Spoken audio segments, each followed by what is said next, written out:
ഇപ്പോൾ നമ്മളോടൊപ്പം അഭിമുഖത്തിലേർപ്പെടുന്നത് തിരുവല്ല നിയോജക മണ്ഡലത്തിൽ ഇക്കുറി മത്സരിക്കുന്ന സ്വതന്ത്ര സ്ഥാനാർത്ഥി തോമസ് മാമൻ സാറാണ്. 2016 മുതൽ 10 വർഷക്കാലമായി തിരുവല്ലയിൽ രജിസ്ട്രേഡ് ഓഫീസുള്ള പ്രവാസി കോൺവോയ് വെൽഫെയർ അസോസിയേഷൻ കേരളയുടെ സംസ്ഥാന പ്രസിഡന്റാണ്. നമുക്ക് അദ്ദേഹത്തോട് സംസാരിക്കാം. സാർ, താങ്കൾ ഇപ്പോൾ തിരുവല്ല നിയോജക മണ്ഡലത്തിൽ നിന്ന് മത്സരിക്കുന്നുണ്ടല്ലോ, എന്താണ് താങ്കളുടെ കർമ്മപദ്ധതികൾ? എനിക്ക് ധാരാളം കർമ്മപദ്ധതികളുണ്ട്. പ്രധാനമായിട്ടും തിരിച്ചു വന്ന പ്രവാസികളുടെ വിഷയങ്ങളാണ്. അവർക്ക് തിരിച്ചു വന്നു കഴിഞ്ഞ് എന്തെങ്കിലും ഒരു ബിസിനസ് ചെയ്യാമെന്ന് വിചാരിച്ചാൽ ഈ ഗവൺമെൻറ്റുകളൊന്നും അതിനെ അനുവദിക്കുകയില്ല. രണ്ടാമത് അവർക്ക് വളരെ തുച്ഛമായ രീതിയിലുള്ള ക്ഷേമനിധിയിൽ നിന്ന് ലഭിക്കുന്ന പൈസ വളരെ തുച്ഛമാണ്. അത് ഒരു മനുഷ്യനെ മരുന്ന് വാങ്ങിക്കാൻ പോലും തികയാത്ത ഒരവസ്ഥയാണ്.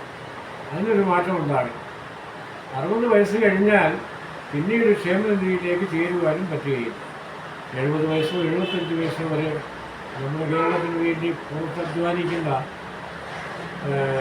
പ്രവാസി മലയാളികൾ തിരിച്ചു വരുമ്പോൾ അവർക്കും പെൻഷൻ ലഭിക്കണം. അതാണ് ഏറ്റവും വലിയ പ്രധാനപ്പെട്ട കാര്യം. അപ്പോൾ 60 വയസ്സ് കഴിഞ്ഞാൽ പിന്നെ പെൻഷൻ പദ്ധതിയിൽ ചേരാൻ പറ്റില്ല എന്നുള്ളതാണ് ഏറ്റവും വലിയ വിഷയം. അപ്പോൾ അതിന് ശേഷം വരുന്നവർക്കും എല്ലാവർക്കും പെൻഷൻ ലഭിക്കണം. അതാണ് ഏറ്റവും വലിയ വിഷയം. രണ്ടാമത്തേത്, ഇപ്പോൾ നേഴ്സുമാർ ചെയ്യുന്ന സമരം തികച്ചും ന്യായയുക്തമായ സമരമാണ്. അവർ പട്ടാളക്കാരെ പോലെ തന്നെ അവർ രാജ്യം കാക്കുന്നു, ഇവർ ജീവൻ കാക്കും.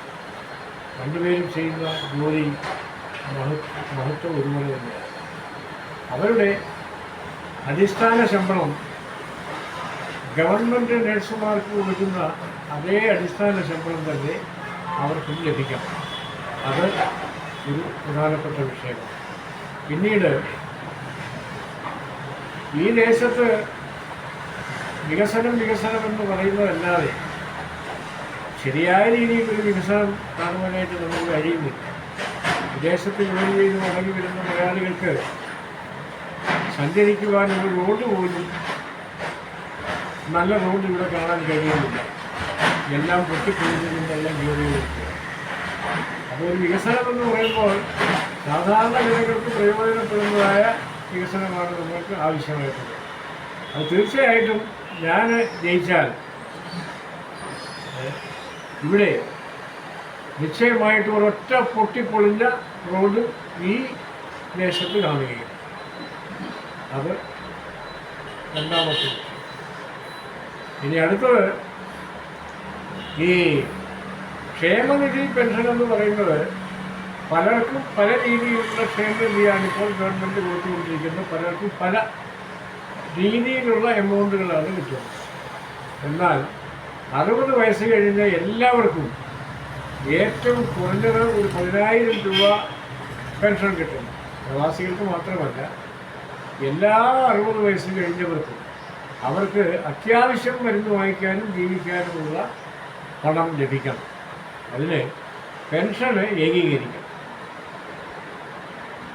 അതാണ് ഏറ്റവും വലിയ മറ്റൊരു വിഷയം. എന്താണ് താങ്കളുടെ ചിഹ്നം? എൻ്റെ ചിഹ്നം റോഡ് റോളർ, അല്ലെങ്കിൽ പണ്ടൊക്കെ അമ്മാവൻ വണ്ടി എന്ന് പറയുന്നുണ്ട്. അതാണ് നമ്മുടെ ചിഹ്നം. താങ്കൾക്ക് ജയപ്രതീക്ഷയുണ്ടോ? 100% ജയപ്രതീക്ഷയുണ്ട്. കാരണം ഒരു വീട്ടിൽ നിന്ന് ഒരാളെങ്കിലും പ്രവാസിയായിട്ടുള്ളവരുണ്ട്. അവരെ വളരെ പ്രതീക്ഷയിലാണ്. ഒരു പ്രവാസി നിന്ന് അധികാരം പിടിക്കുന്നത് അവർക്ക് വലിയ സന്തോഷമുള്ള കാര്യം. അതുകൊണ്ട് ഈ പ്രവാസികൾ നിശ്ചയമായും വോട്ട് ചെയ്യുമെന്ന് തന്നെയാണ് ഞാൻ പ്രതീക്ഷിക്കുന്നത്. താങ്കൾക്ക് ഏതെങ്കിലും വിഭാഗത്തിന്റെ സപ്പോർട്ടുണ്ടോ? ഈ വിഭാഗത്തിൻ്റെ സപ്പോർട്ട് എന്ന് പറയുമ്പോൾ എല്ലാ വിഭാഗക്കാരുടെയും സപ്പോർട്ട്. പ്രവാസികളെ സംബന്ധിച്ചിടത്തോളം അങ്ങനെ പ്രത്യേകമായിട്ട് വിഭാഗമെന്ന് പറയാനൊന്നുമില്ല.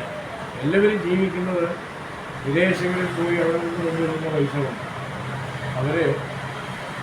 അവർക്കങ്ങനെ പ്രത്യേകിച്ച് വിഭാഗങ്ങളൊന്നുമില്ല. നല്ലത് കാണുവാൻ അവർ ആഗ്രഹിക്കുന്നു. അതിനൊരവസരം അവർക്ക് കിട്ടിയാൽ അവരത് വിനിയോഗിക്കും. നന്ദി. താങ്കൾക്ക് എല്ലാവിധമായ വിജയാശംസകളും നേരുന്നു. Thank you.